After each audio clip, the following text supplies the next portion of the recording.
राष्ट्रीय स्वयंसेवक संघाचे द्वितीय सरसंघचालक पूजनीय गोळवलकर गुरुजी यांची विजया एकादशी ही जयंती.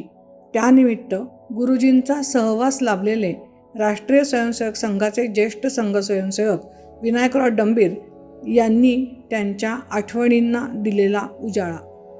यंदाच्या वर्षी 13 फेब्रुवारी 2026 तिथी विजया एकादशी, परमपूजनीय श्री गोळवलकर गुरुजींचा जन्मदिवस. यंदाच्या वर्षी ही त्यांची 120वी जयंती आहे. मी गेली 65 वर्षे संघाचा स्वयंसेवक आहे.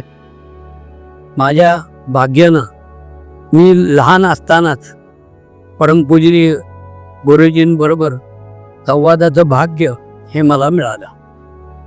मी शनिवार पेठेत राहत असताना जवळच्या एका सायम शाखेत जात होतो. वामनराव वेलणकर नावाचे आमचे बाल शिक्षक होते. 1 वर्ष पूजनीय श्री गुरुजींचा पुण्यात मुक्काम असताना ते आम्हाला सर्व बाल स्वयंसेवकांना त्यांच्या भेटीसाठी घेऊन गेले.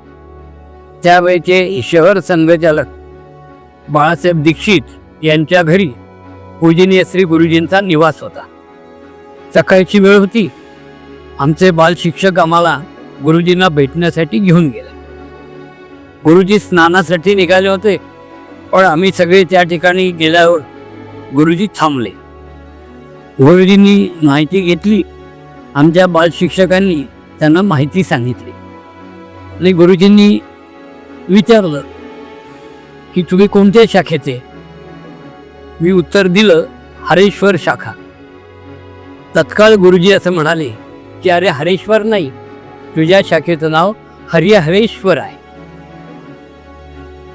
आमच्या बाल शिक्षकांनी आम्हाला सांगितलं होतं की उद्या आपल्याला गुरुजींना भेटायला जायचं आहे, असं आदल्या दिवशीच सांगितलं होतं. त्यामुळे गुरुजींचा अभ्यास भरपूर आहे. गुरुजी आपल्याला प्रश्न विचारतील, तर तुम्ही सगळ्यांनी गुरुजींना भेटायला येताना अभ्यास करून या.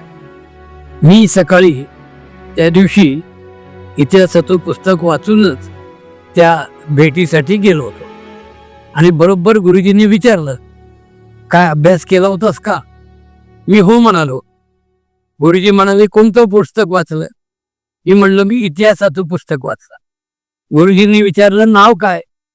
मी म्हणलं, जगाच्या पार्श्वभूमीवर भारताचा इतिहास.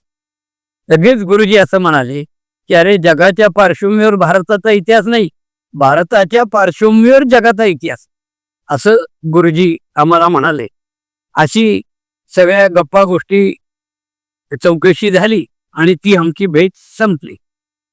नंतर मुख्य शिक्षक म्हणून माझ्याकडे जबाबदारी आली.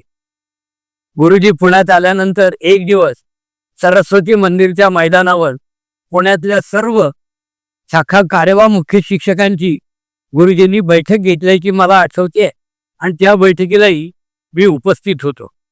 पण त्यावेळेला बैठकीला येताना सगळ्यांना अट एक होती की प्रत्येकाने संघाची काळी टोपी परिधान करून यायचे आणि ज्यांच्याकडे काळी टोपी नाही त्यांना बैठकीत प्रवेश नव्हता. पण बैठकीच्या बाहेर प्रवेशद्वाराजवळच काळ्या टोप्या विकण्याची पण व्यवस्था, विक्रीची पण व्यवस्था या ठिकाणी केली होती.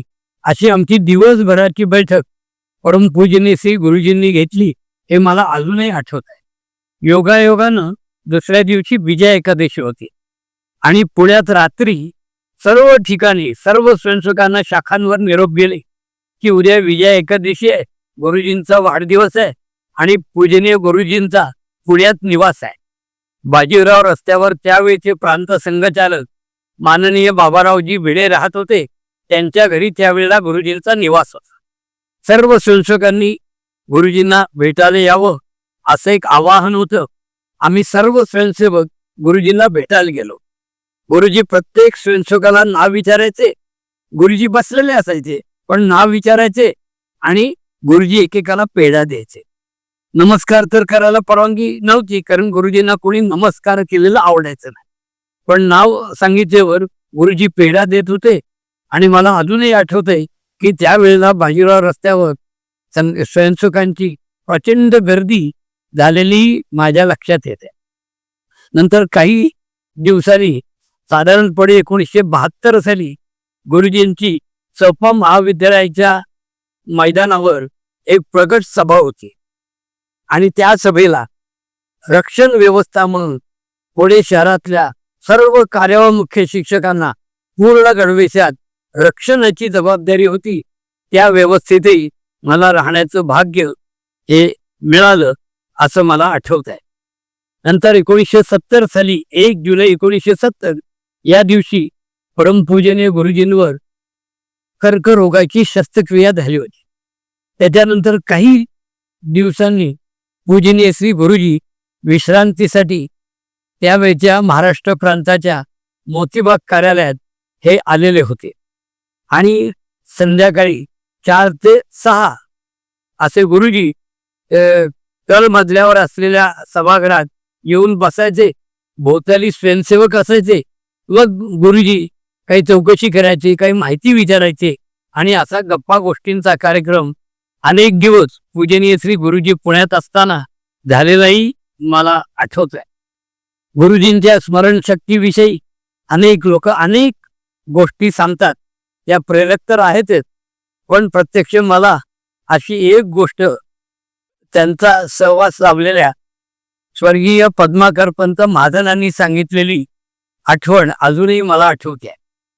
ते म्हणाले की मी असाच लहान असताना बालसंशोधक असताना गुरुजी पुण्यातून बाहेरगावी प्रवासाला जाताना आम्हा सर्व बालसंशोधकांना ते पुणे स्टेशनवर आमच्या बालशिक्षकांनी नेलं आणि गुरुजी ज्या डब्यात होते त्या डब्याजवळ आम्ही सगळे ओळीत उभे राहिलो.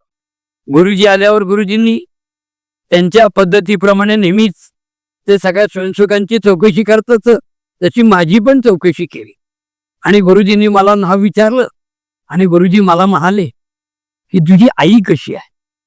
हा प्रश्न गुरुजींनी विचारल्यावर मी क्षणभर थांबलो. हे गुरुजींच्या लक्षात आलं.